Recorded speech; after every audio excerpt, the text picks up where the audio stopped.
শুভ সকাল বন্ধুরা, ডিকারজি লাইফস্টাইলে সবাইকে স্বাগত জানিয়ে আজকের ব্লগটি শুরু করছি। আশা করি তোমরা সকলে খুব ভালো আছো। তোমাদের আশীর্বাদে আমরাও ভালো আছি। তো সকাল সকাল সব মাসি গাছ সেরে চলে আসলাম চা করতে। তো চাটাকে করে নিলাম, চা করে নিয়ে চা ঢেলে নিচ্ছি। এখন মোটামুটি 7:30 বাজে। চা খেয়ে নেব তোমাদের দাদাভাইয়ের সঙ্গে বসে। সকালের শুরুটাই হচ্ছে চা দিয়ে। জানি না অন্যরা হয়তো অন্য কিছু খেয়ে নেয়, কিন্তু আমার সকালের শুরুটা চা দিয়েই হয় আমাদের বাড়িতে আর কি। তো যাই হোক, চা খেতে বসে পড়লাম হালকা মিষ্টি রোদে। আর শীতের দিনে এই রোদের মধ্যে বসে চা খাওয়ার একটা মজাটাই আলাদা। কি বলো তো, যে কোনো খাবার শীতের দিনে রৌদ্র তাপাতে তাপাতে খেতে কিন্তু খুব ভালো লাগে। আজ ছিল সরস্বতী পুজো। তো কি বলো তো, মনটা অটোমেটিক একটা কোথায় যেন নাড়া দিয়ে উঠছিল। 12 বৎসরের একটা অভ্যাস আজকে আমাকে কোথায় যেন কুড়ে কুড়ে খাচ্ছিল। সেটা বলে বোঝানোর মতো নয়। তো যাই হোক, সময়ের সাথে সাথে যেরকম আগে খুব ভেঙে পড়েছিলাম স্কুল বাদ দিয়ে, তো এখন আর ওরকম হয় না। তো আজকের দিনটাও ভালো থাকার চেষ্টা করব। তোমাদের দাদাভাই তো আমাকে ঘুরতে নিয়ে যাওয়ার জন্য অনেকক্ষণ থেকেই জোর করছিল। তো দেখা যাক। এদিকে দেখো, ছেলেকে হলুদ দিয়ে স্নান করিয়ে একদম রেডি করে দিয়েছি সুন্দর করে। ও যাবে ওর ঠাম্মির সঙ্গে। ঠাম্মি বলতে হচ্ছে আমার কাকি শাশুড়ি, যিনি ওই স্কুলে কাজ করেন। তো যাবে। আবার দেখো স্টাইল করে একটু চশমাও পরে নিয়েছে। বেশি একটা পরতে চায় না ও, ওই বাইকে কোথাও গেলে চশমা পরে। ইনি হচ্ছেন আমার কাকি শাশুড়ি। আর উনি স্কুলে এখনও জব করছে, অনেক দিনের পুরনো। তো এইদিকে ছেলে চলে গেল। আর এদিকে দেখো, ওই যে আমাদের যে রাস্তাটা, এটাতে বালু বজরি ফেলছে, ঢালাই দিয়ে দেবে নাকি একদম বাড়ির মেন রাস্তাটা। তো দেখো, একটুখানি ক্যামেরাবন্দি করে নিলাম তোমাদের সঙ্গে শেয়ার করার জন্য। এদিকে পুচকু বাবাটা কোলে ছিল, যার জন্য খুব একটা ভালো করে তোমাদের সঙ্গে শেয়ার করা হয়নি। তো যাই হোক, এই যে সম্পূর্ণ রাস্তাটাই ফেলে দেওয়া হয়েছে, মাঝখানটুকু শুধু হবে। তো এটাতে পিচ ঢালবে না, শুধুমাত্র নাকি এরকম এই বালু বজরি ফেলে রোলার দিয়ে যাবে, এটাই নাকি স্যাংশন হয়েছে। তো জানি না, যাই হোক। তো দেখো বন্ধুরা, এখানে আমি হলুদটা বেটে নিয়েছি। বেটে নিয়ে ছেলেকে স্নান করিয়ে ছেলেকে তো রেডি করে পাঠিয়ে দিলাম। এখন আমি স্নান করব। আজ সরস্বতী পুজো, এই জন্য ছোটো থেকে দেখে আসছি সরস্বতী পুজোর দিন হলুদ বাটা মাখতে হয় শরীরে, এই জন্য হলুদ বেটে ছেলেকে স্নান করে পাঠিয়ে দিয়েছি। এবার আমি স্নান করব। আর স্নান করার আগে চায়ের বাসনগুলো ধুয়ে নেবো, তোমরা দেখতে থাকো। চায়ের বাসনগুলো সেভাবে ধোয়া হয়নি, তো জমিয়ে রেখেছিলাম, কেননা ছেলে যাচ্ছিল, ওকে একটু এগিয়ে দিয়ে এসে চায়ের বাসনগুলো ধুয়ে নেব। আর ভাবলাম যে ওকে আগে রেখে আসি, কেননা ও একটু ছেলে মানুষ, দুষ্টু চঞ্চল, হয়তো বা স্কুলে গিয়ে আবার কী করবে একা একা। ঠাম্মির সঙ্গে ভালো করে বুঝিয়ে পাঠিয়ে দিলাম। এদিকে দেখো আমার স্নান শেষ। এখন আমি এই যে তুলসী মঞ্চে একদম জল দিচ্ছি, প্লাস তুলসী মঞ্চটা ধুয়ে নেব। ধুয়ে নিয়ে তারপর দেখো স্নান সেরে আমি এবার উঠোন মুছছি। জলটা ওখানে দেওয়াতে এই জায়গাটা একটুখানি ডাউন আছে, যার জন্য জলটা ওখানে জমে যাচ্ছে। তো এমনিতেও আমি ভেবেছিলাম যে স্নানের আগে উঠোনটা মুছবো, তারপরে ভাবলাম স্নান সেরেও মোছা যাবে, কেননা আমার এই কাজগুলো করতে করতে এরকম একটা অভ্যাস হয়ে গেছে যে সেরকম একটা নোংরা কাদামাটি হয় না। তো এই জন্যে স্নান সেরে নিলাম। আর একটা কারণ হচ্ছে, তুলসী মঞ্চে যখন জল দিব, তো স্নান করেই জলটা দিলে ভালো হয়, এই জন্যেই। আর জানি পাকাটাতেই যখন জল দিতে যাব, তখন জলগুলো তো এপাশ ওপাশ বেশি পড়ে যাবে। তো মোছার পরে যদি ওই জলগুলো থাকে আবার জমে থাকবে, তো মোছাটা আমার নষ্ট হয়ে যাবে। যার জন্য আমি আগে স্নান সেরে নিয়ে ওই পাকাগুলোতেও জল দিয়ে দিলাম। আর এদিকে তুলসী মঞ্চটাও একবারে ধুয়ে নিলাম, ধুয়ে নিয়ে সম্পূর্ণ উঠোনটা এবার মুছে নিচ্ছি। আর কি বলো তো, কাজের মাঝখানে থাকলে না সেরকম একটা মন খারাপের ব্যাপার হয় না, তবুও মনের কোথায় যেন একটুখানি খারাপ লাগছে। জানোই তো, একটা মানুষ অভ্যাসের দাস। অনেক দিন থেকে একটা কাজের সঙ্গে যুক্ত ছিলাম। এই সরস্বতী পুজোর আগের দিন রাত জেগে বিকেলে সবজি কাটা, ধুয়ে রেখে আসা, তারপরে পরের দিন ভোরবেলা উঠে সব বাড়ির কাজ সেরে যাওয়া, এই একটা ব্যাপার থেকে যায় আর কি। তো তারপরেও মানে কোথাও একটা মনটা খারাপ লাগছিল, এখন কিন্তু ঠিক হয়ে গেছে। তো যাই হোক, মোছামুছি করে নিচ্ছি। আর তোমাদের দাদাভাই বারবার একটা জিনিস বলছে, তোমার মন খারাপ, তাহলে চলো ঘুরতে যাই। তো সেরকম করে কোথাও ঘুরতে যাব না আজকে, কারণ ঘুরতে গেলে ছেলে গেছে স্কুলে, ছেলেকে রেখে তো আমার কোথাও যেতে ইচ্ছা করে না। ওকে নিয়েই যাব। আর ও যখন স্কুল থেকে এসে শুনবে যে মা নিয়ে চলে গেছে ঘুরতে, তখন খারাপ লাগবে। তো দেখো, তোমাদের সঙ্গে কথা বলতে বলতে কিন্তু আমার একদম পুরো উঠোনটা মোছা হয়ে গেল। আজ কিন্তু অতটাও সুন্দর করে মুছিনি।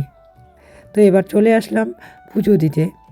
তুলসী মঞ্চে একটুখানি ফুল জলটা দিয়ে নেব, তাহলে মনে করো আমার এই দিকের সমস্ত কাজ সারা হয়ে যাবে, তারপরে রান্না করতে পারবো। আর কি বলো তো, স্নান করে তুলসী মঞ্চ ধুয়ে পুজো না করেই রান্নাঘরে না যেতে ইচ্ছা করে না। যতই নিরামিষ রান্না করি না কেন, তবুও একটা মনের মধ্যে খটকা লেগে যায়। তো এদিকে তোমাদের দাদাভাই বেরিয়ে পড়লো, বাজারে চলে গেল।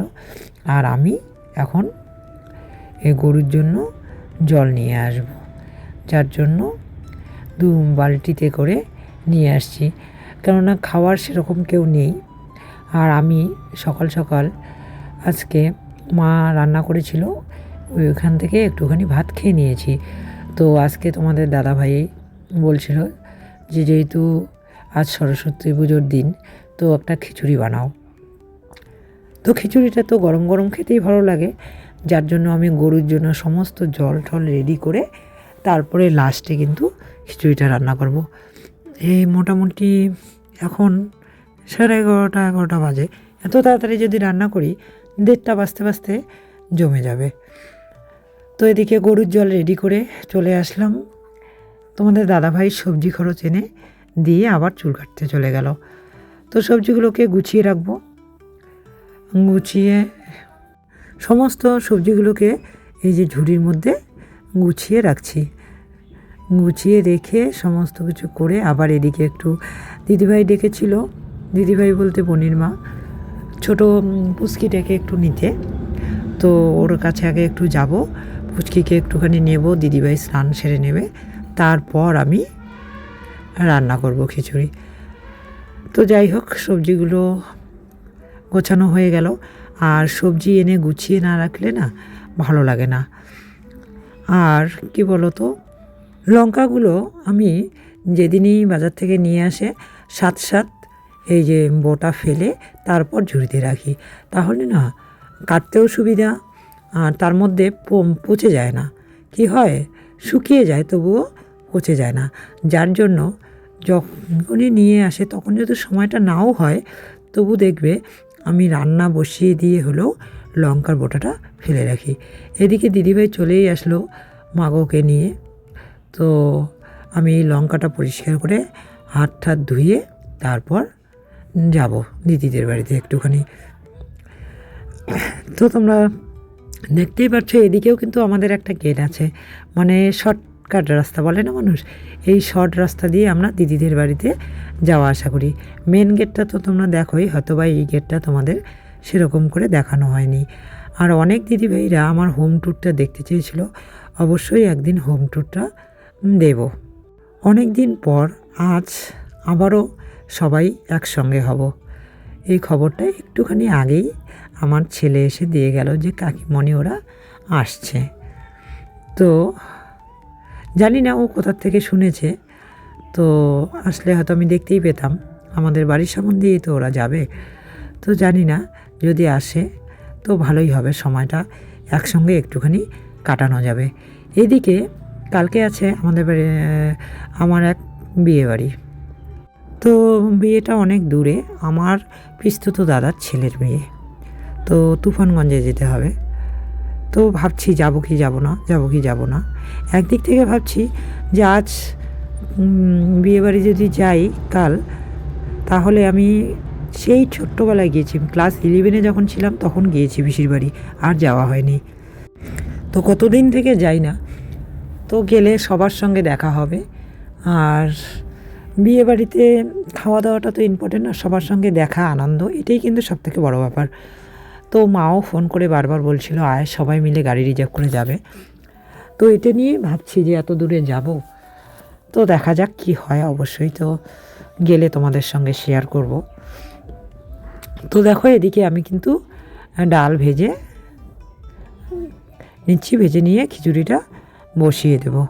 কিন্তু আগের মতো হুটহাট কোথাও বেরিয়ে যাওয়া হয় না, মানে ভাবতে হয় যাব এত দূরে, আবার আপ ডাউন ব্যাপার আছে, তার মধ্যে ছেলের পড়াশুনো আছে, আর্টের ক্লাস থাকে রোববার, তো শনিবারে হচ্ছে তোমার বৌভাত, তো গেলে আবার রবিবারের আটটা মিট যাবে। তো যাই হোক, সব নিয়ে একটা ভাবনা চিন্তার মধ্যে আছি। আবার তোমাদের দাদাভাই বলছে যে কখনো তো যাওয়া হয়নি, তো চলো ঘুরে আসি গিয়ে। আর অনেক দিন থেকে তুমি যাও না, তোমার বাপের বাড়ির লোকরাও যখন যাবে, তো চলো গিয়ে ঘুরে আসি। তো দেখো এদিকে কিন্তু তোমাদের সঙ্গে কথা বলতে বলতে আমি ডালটা ভেজে বসিয়ে দিলাম। এই যে এদিকে দুটো গ্যাসই ধরিয়ে নিয়েছি, এদিকে কিন্তু জলের মধ্যে, গরম জলের মধ্যে ডালটাকে বসিয়ে দিলাম খিচুড়ি রান্না করার জন্য। শ্বশুরবাড়ি কোনো অনুষ্ঠান হলে তাহলে যেরকম আমার আগ্রহ থাকে, তো তদ্রূপ তোমাদের দাদাভাইয়েরও এই অনুষ্ঠানটাতে যাওয়ার আগ্রহ আছে। কিন্তু আমার কিন্তু সেরকম একটা খুব বিশেষ আগ্রহ ছিল না, কেননা কিছুদিন আগের থেকে আমার শরীরটা বিশেষ ভালো না, মাত্র মানে একটুখানি সুস্থ হয়েছি। এবার আবার যদি ঠান্ডা লেগে যায়, এই একটা ব্যাপার। তার মধ্যে এবার সবারই তো একটা ইচ্ছে থাকে না। আর ওই মানে পিসতুত দাদারা আমাদের খুব ভালো, আর আমার বাড়িতে অলরেডি এর আগে 2বার এসে গেছে। অনেকবার নিমন্ত্রণ হয়েছে, আমরা নিমন্ত্রণগুলো রক্ষা করতে পারিনি। তো একটা তো মান সম্মানেরও ব্যাপার আছে, যে কেউ নিমন্ত্রণ করলে নিমন্ত্রণটা রক্ষা করা দরকার। তো এই জন্যই তোমাদের দাদাভাই যেতে চাইছিল। তো দেখা যাক, ওর যেহেতু মন আছে শ্বশুরবাড়ি অনুষ্ঠান, সবারই ইচ্ছে করে শ্বশুরবাড়ি অনুষ্ঠান অ্যাটেন্ড করতে, তো অবশ্যই বিয়েবাড়িটা যদি যাই তোমাদের সঙ্গে শেয়ার করব। এদিকে দেখো আমি খিচুড়ি খাওয়ার জন্য পাঁপড়টা ভেজে নিচ্ছি। যখন নীলাদ্রি খুব ছোট ছিল তখনই ওই তুফানগঞ্জে আমি ডিএলএড করেছিলাম, তো 3 মাসে ছিল তখন নীলাদ্রি। তো তখন গিয়েছিলাম পিসির বাড়ির উপর দিয়েই, কিন্তু আর ঢোকা হয়নি, কেননা আমাদের 2-3 জন দিদিভাই একসঙ্গে গিয়েছিলাম। তো গাড়ি রিজার্ভ করেই যেতাম, আবার গাড়িতেই আসতাম। যখন ক্লাস করেছিলাম তখন বাসে গিয়েছিলাম, তো সবাই মিলে গেলে আর না কোথাও ঢোকা হয় না, এই জন্যে যাওয়া হয়নি। তখন থেকেই ভাবছিলাম যাব যাব যাব, তো কোনো আর সুযোগ হয়ে ওঠেনি যাওয়ার। তো যাই হোক, রাস্তাটা কিন্তু অনেক দূর, তো এইটা নিয়েই একটু ভাবনা। তার মধ্যে ভাবছি নীলাদ্রিরও কাশি কমেছে, কিন্তু এখনও নির্মূল হয়নি, আবার যদি ঠান্ডা লেগে কাশিটা বেড়ে যায়, এইটাও একটা ভাবনার মধ্যে আছে। তো যাই হোক, ছেলে তো মামার বাড়ি যাওয়ার জন্য একদম পাগল হয়ে গেছে, কেননা ও এইবার পরীক্ষা শেষ হয়ে একদিনও মামার বাড়ি যেতে পারেনি। এদিকে দেখো আমি কিন্তু আলু ভাজা বসিয়ে দিয়েছি, আর এদিকে দেখো আমার ডালটাও কিন্তু হাফ সিদ্ধ হয়ে গেছে। তো এবার আলু ভাজাটাকে নামিয়ে নেব। আজকে শুধু খিচুড়ি করব না, আজকে ঠিক স্কুলে যেরকম করে খিচুড়ি রান্না করা হয় সবজি দিয়ে, ওরকম করে খিচুড়িটাকে বানাবো। ডালটা সিদ্ধ হতে হতে আমি এদিকে একটুখানি ফুলকপি, বাঁধাকপি, তারপরে আলু সমস্ত কিছু কেটে ধুয়ে এনেছি। এটাকে আগে হাফ রান্না করে নেব, রান্না করে নিয়ে খিচুড়ির মধ্যে দিয়ে দেব। অনেকেই আছে আমি দেখেছি যে কেটে দিয়ে দেয়, বাঁধাকপি ডাইরেক্ট কেটে কেটে দিয়ে দেয়, কিন্তু ওইটা আমার কাছে ভালো লাগে না। আমার ভালো লাগে এটাকে, সবজিটাকে হালকা একটু রান্না করে তারপর দিলে টেস্টফুল হয় আর কি খিচুড়িটা। তো এইদিকে দেখো ডাল সিদ্ধ হচ্ছে, এদিকে আমি সবজিটা হালকা রান্না করে নিচ্ছি। আর আজ কিন্তু উনুনটা একদমই ধরায়নি, কেননা আজ সেরকম কিছু রান্না নেই। তো ভাবলাম খিচুড়িটা এখানেই গ্যাসেই করে নেই। আর তোমাদের দাদাভাই আবার যেতে চাইছিল, বলা যায় না আবার যদি হুট করে বলে যে রেডি হও তাড়াতাড়ি, তো এই জন্যই গ্যাসের মধ্যেই আজকে খিচুড়িটা করে নিচ্ছি। আর তোমরা বেশিরভাগই দেখবে আমি কিন্তু উনুনে রান্না করি, ভাতটা গ্যাসে করি আর উনুনে রান্না করে। আর রাত্রে মাঝে মাঝে আমি ভাতটা উনুনে না করে গ্যাসে করি। তো যাই হোক, এদিকে দেখো একটুখানি খিচুড়ির জন্য আদা আর জিরে বেটে নিচ্ছি। আর আমি ভেবেছিলাম যে যদি ঘুরতে যাই, কোথায় বা যাব, এই পাশাপাশি স্কুলগুলোতেই যাব। তো তোমাদের দাদাভাইয়ের যে মধুপুর যাওয়ার ইচ্ছে ছিল সেটা আমার জানা ছিল না। তো এত লেট করে মধুপুরে গেলে আস্তে আস্তে অনেকটা লেট হয়ে যাবে, এই জন্যে কিন্তু আর আমি মানে মধুপুর যাওয়ার কথাটাকে গুরুত্ব দেইনি, কারণ আমার ইচ্ছেও করে না অতটা যেতে। তো বুঝতেই পারছো তোমাদের দাদাভাইয়ের যাওয়ার উদ্দেশ্য হচ্ছে, কোনো দিনও কিন্তু বলে না। আজ বলছে ওর মনে একটাই প্রশ্ন যে আমার হয়তো মন খারাপ, আমি স্কুলে যেতে পারছি না, এই জন্যই হয়তো আমার মন খারাপ, যার জন্য ও আমাকে ঘুরতে নিয়ে যাবে। এদিকে দেখো সবজিটা হাফ হয়ে গেছে, সবজিটা এবার আমি এখানে ঢেলে দিচ্ছি একদম ডাইরেক্ট খিচুড়ির মধ্যে। এদিকে দেখো খিচুড়ি রান্না করতে করতেই শুনলাম পিসি এসেছিলো। পিসি আবার এসে আমাকে না ডেকেই উঠানে ঢুকে চলে গেছে। মা বলছে তুমি কি তোমার পিসিকে দেখতে পাওনি? তো না, আমি তো পিসিকে দেখতে পাইনি, পিসি আসলে তো আমার সঙ্গে কথা বলতো। কেউ না ডাকলে কী করে বুঝবো বলো তো দিদিভাই, তোমরাই বলো। তো পরে আবার পিসির সঙ্গে দেখা করে নিলে বলবো যে কেন আমাকে ডাকেনি। তো যাই হোক, ওটা হচ্ছে যে অতেশ্বরী পিসি সবসময় আসে, হয়তো বা এমনি ঢুকেছিল। তো যাই হোক, এদিকে দেখো আমি কিন্তু খিচুড়িতে হলুদটা গুলিয়ে দিচ্ছি, কেননা ডাইরেক্ট শুকনো হলুদটা দিলে কিন্তু দালা দালা হয়ে যাবে, এই জন্য খিচুড়িটাকে আমি গুলে গুলে দিচ্ছি, তাহলে একদম মিক্সড হয়ে যায়। তাহলে খিচুড়িটা আর খিচুড়ির মধ্যে ওই যে হলুদের যে দানা দানা ওই ভাবটা থাকে না। তো খিচুড়ি কিন্তু প্রায় আমার আর হয়েই এসেছে। এদিকে আমি সমস্ত কিছু পরিষ্কার করে নিচ্ছি, পরিষ্কার করে নিয়ে আমি একদম খিচুড়িটাকে নামিয়ে নিতে পারবো। তো যাই হোক, তোমাদের সঙ্গে কথা বলতে বলতে দেখো আমার কিন্তু খিচুড়িটাও হয়ে গেল। আর এইদিকে খিচুড়িটা দেখো আমি একদম শিলনোড়ার উপরে রেখে ঢেলে দিতে চাইছিলাম, কিন্তু একদম আঁচ লাগছিল একদম প্রচণ্ড, যার জন্য আমি একবারে সম্পূর্ণটা এইভাবে ঢেলে দিলাম। এদিকে খিচুড়ি ঢালতে ঢালতেই শুনলাম প্রিয়ার ডাক। প্রিয়া এসেছে, দিদিভাই তুই রেডি হ, একটুখানি ঘুরে আসবো এই পাশের হাই স্কুলে। তো দেখো বন্ধুরা, তখন তো তোমাদেরকে দেখালাম খিচুড়ি রান্না করেছি। তো খিচুড়িটা তখন একটু পাতলাই ছিল, এখন আবার জমে গেছে, এখন কিন্তু পারফেক্ট হয়েছে। আর মা বানিয়েছে এই যে বাঁধাকপি ঘন্ট আর হচ্ছে শাক। আর এদিকে আয়ুষ বাবা এসেছে, ওকে এত জোর করছি খেতে যাচ্ছে না। ও মাত্র ওই দিদির বাড়ি থেকে, মানে দিদির বাড়িতে খেয়ে আসছো বাবা? কি খেয়ে আসছো? ভাত খেয়ে আসছে দিদির বাড়িতে। টাকা সম্পত্তি তো যাবে তাড়াতাড়ি ইয়ে কর। তো বাড়ি আসার সাথে সাথে তো আয়ুষ ওর বাবান ভাইয়ের এখানে আসার একদম ছুটে চলে এসেছে। তো যাই হোক, প্রিয়াও আসলো, জিজ্ঞাসা করলাম ও নাকি 2 দিন থাকবে। তো এবার আমি বললাম আমার তো কালকে বিয়ে বাড়ি যাওয়ার কথা। এটা শুনে বলে কি না, এখন তো যেতে হবে না। এই যে সবাই মিলে একসঙ্গে একটা মানে সময় কাটানো একটা বিশাল ব্যাপার। আগে যখন এখানে থাকতো তখন কিন্তু এই জিনিসটা হতো না। এখন যেহেতু ও 2 দিনের জন্য এসেছে, তো এখন ও এসেছে আমি যাব, এটা একটা মানে পিছুটান, মনটা চাইছে না। তবুও এবার তোমাদের দাদাভাই যেহেতু যেতে চেয়েছে, আর এত দিন পর নিমন্ত্রণটা রক্ষা করাটাও কিন্তু একটা কর্তব্য, মন না চাইলেও অনেক সময় যেতে হয়। তো যাই হোক, খাওয়া দাওয়া করে নিয়ে ভাবছি একটুখানি এদিকটা এই হাই স্কুলের মাঠে ঘুরে আসব। তো প্রিয়া তো বলছিল আমি এখন আসলাম, তো তোরা এখন ঘুরতে যাবি বিয়ে বাড়িতে, তো দেখা যাক কি হয়। আর মন চাইছে না যদিও বা যেতে বিয়ে বাড়িটা, তারপরেও এখনও বলতে পারছি না যে যাব কি যাব না। এই জন্য সেরকম করে আর ওকে কিছু বললাম না, তো একদম খেতে বসে পড়লাম। সারাদিনই সেরকম করে আজকে খাওয়া হয়নি, সকালে একটুখানি সিদ্ধ ভাত খেয়েছি, এখন অনেকটা বেলা হয়ে গেছে। আজকে তোমাদের দাদাভাই এই যে বাজারে গিয়েছে একজনের সঙ্গে দেখা করতে, আস্তে আস্তে অনেকটা লেট, এখন বাজে প্রায় আড়াইটা 3টা। তো এত লেট করে খাচ্ছি, আর এত লেট করে খেলে আমি একদম খেতে পারি না, অসুবিধা হয়ে যায় আমার একটু।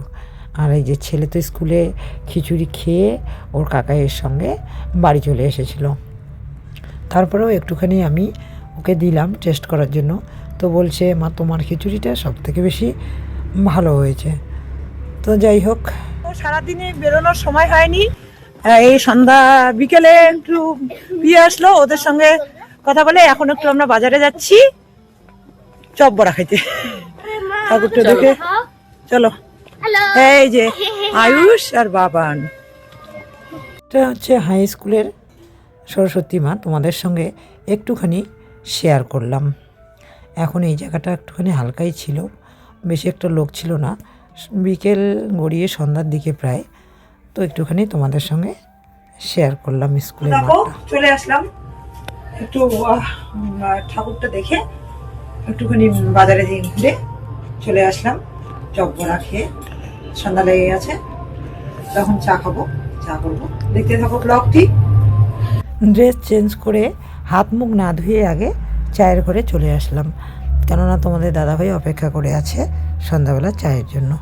তো চাটাকে করে দিয়ে দেব, আর এদিকে আবার দাদাও এসেছিল, তো দাদাকেও চা দিয়ে দেব।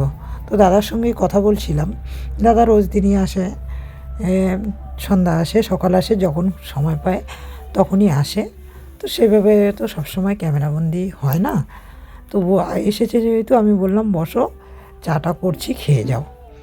আর এই ভাসুর দাদা কিন্তু টোটালি আমার আলাদা রকম, ভাসুর দাদা শুধু নামেই, কিন্তু নিজের দাদার মতোই। সবসময় আমরা ইয়েরকি ঠাট্টা, মানে কথা বলা, ঘোরাফেরা সব কিছুই একসঙ্গে করি, দিদিভাই, আমি, দাদাভাই আর তোমাদের দাদাভাই, 4জনই বেশিরভাগই একসঙ্গে কোথাও যাই, যে কোনো পিকনিক হোক, অনুষ্ঠান হোক। এখন তো দিদির ছোটো বাচ্চা, যার জন্য যেতে পারে না। তো এদিকে প্রথমে দাদাকে চা দিয়ে নিলাম, চা দিয়ে এবার নিয়ে যাব, তোমাদের দাদাভাই এখনও ঘরেই আছে, চাটা ঘরেই দিয়ে আসবো গিয়ে। প্রিয়াও এসেছে, প্রিয়াকেও চাটা দিয়ে দেবো। আমাদের বাড়িতে আত্মীয় এসেছে, এই যে আত্মীয়, চা দিচ্ছি আমরা। ওই বাবা তুই ওইটা কিন্তু গুণ বাবা এই যে তুমি এটা পড়ো, তুমি এটা পড়ছিলে তখন, এটা পড়ে দেখো, নাও আসো, আইলা এটা পড়ে দেখো। এটা হচ্ছে বাবানের, আমি এটা চা খাচ্ছি, আস্তে আস্তেই চা, অবশ্য আমি ফোন করলাম দিদি চা বানা, আমি আসতেছি, আমার ঘরে দুধ নেই তো এই জন্য। ভালো লাগছে আমাকে কি নন্দিনী? হয়েছে? হবে না? হবে তো, বড় দেখে আনছি আমি। একটু টানি দে না দি, দেখে পিছন থেকে টানি দে, দাঁড়া হয় নাই এরকম না। ব্রাউনটা কি কালার? এটা না খালি পড়বি, মানে এখন যেহেতু শীতটা কমে গেছে না, কেন একে ডিজাইন লাগে? না মাঝে বেশ চা পড়বে আবার। যে পারফেক্ট একদম বাবা, তোমার তো একদম এই সবকটা তো ইয়ের আর ইমের আর ইনের হচ্ছে আমি সাইজ না, আমি ভাবম হইবে কিনা। তারপর নন্দিনীরটা কি আনছুম জানিস, ইনে তো বনির না আনলে হইবে না, তো মুই বুদ্ধি করছুম যে এটা হচ্ছে আমার না ক্রপ জ্যাকেট, আমার না এই যে প্যান্টের উপর যেগুলা পরে না, আমার সাইজের ক্রপ জ্যাকেট। হ্যাঁ প্যান্টটা এতগুলো পরিয়া উপরে না ক্রপ জ্যাকেট, তা মুই কম তো ওর মতো আনলে তো একটু চাপা হইবে, সাইজ বয়স কিন্তু একই, তার কিন্তু চাপা হবে। আরে বয়স না ছোট, হ্যাঁ বুদ্ধি করছুম কি কথা, আমার ক্রপ জ্যাকেট ইনের ঠিক হইবে। দেখ ইনের প্যান্ট কিন্তু এত দূর নামিয়ে দিছে, দেখ এই দেখ। থাকিস না কেউ গিফট দিলে কি করতে হয়, কি হবে না? তাও এখানে ইয়ে হইছে, আমি কি জানি? আর ঘরত কি করতে হবে? টিউশন পড়ে যাবে। আরে বাবানেরটাও পারফেক্ট হইছে, এখন দেখো দাঁড়াও ভালো করে। কেমন লাগছে? ভালো ভালো, জোরে বল। ভালো লাগছে। কালারটা ভালো লাগছে? নন্দিনী কেমন? ভালো? কি ভালো লাগতেছে দেখতে? কালারটা নন্দিনী কালারটা স্মার্ট বল? বেশ সুন্দর এগুলো। এগুলো কালার খুব চলে খুব মেয়েদের। চলে, হ্যাঁ। তো এই তো এই আর দুইজনের হচ্ছে সাইজটা আমি বুঝতে পারছিলাম না, তো ভাবলাম চলো। আমারটাই বড়। না তোরটা একদম পারফেক্ট হয়েছে। একদম কালারগুলো পারফেক্ট না, বাবা। মেয়ে মানুষের খুবই পছন্দ। আর সব থেকে এই কালারটা সৌরভীর পছন্দ হয়েছে। আমাকে কেমন দিছে? কি পছন্দ? তোরটা তো সোয়েটার। ও মা গো, ওরে আশীর্বাদ, নমস্কার। ভিডিও করে তোমার ওটা বড় পছন্দ হয়নি? বড় আমি মলে আবার নিয়ে যাবো, এমন এনে দেবো। বাবার দাদার মধ্যে পছন্দ হুডি? ওরে ঠিক আছে। বাপরে। আমি এই যে- বানাম ভক্তি। এই যে ঠান্ডা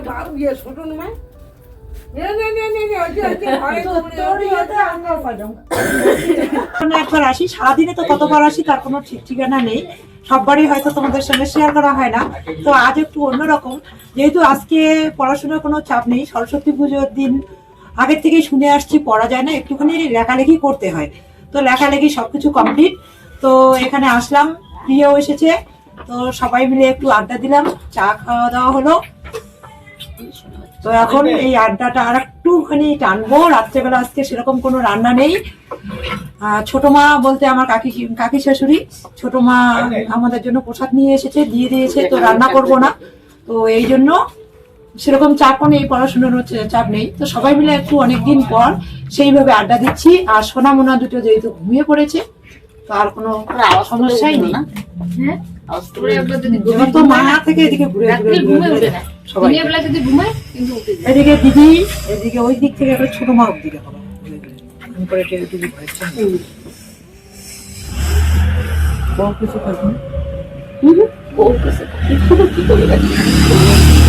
এইটাই হচ্ছে আমার কাকি শাশুড়ি, যেটাকে আমরা ছোট মা বলে ডাকি।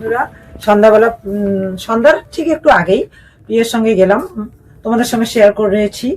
প্রিয়ের সঙ্গে পাশে একটি হাই স্কুলে ঠাকুর দেখতে গেলাম, দেখে বাজারে ঢুকে চপ বড়া খেয়ে বাড়ি চলে আসলাম। বাড়ি চলে আসার পরে চা খেলাম, চা খেয়ে দিদিভাইদের বাড়িতে গেলাম, ওখানেও চায়ের খাওয়া দাওয়া হলো।